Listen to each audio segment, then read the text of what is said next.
Welcome back to sunny Cornwall. Just a quick one today.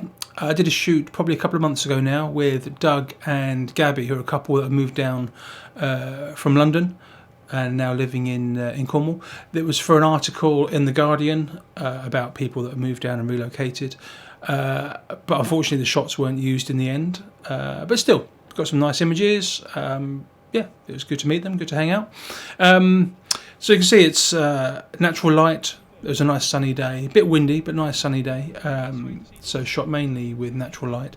I used the 24-105 lens on this shoot because it was so windy. I didn't want to be changing lenses on the beach mid-shoot, so decided to stick with the 24-105. Not the best lens, but the images look great. It's yeah, look good.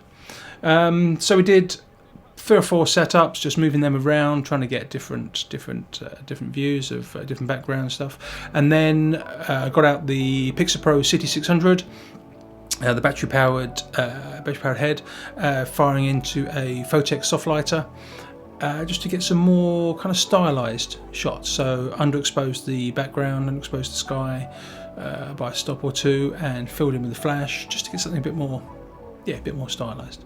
As I said, just a quick one. Let me know what you think.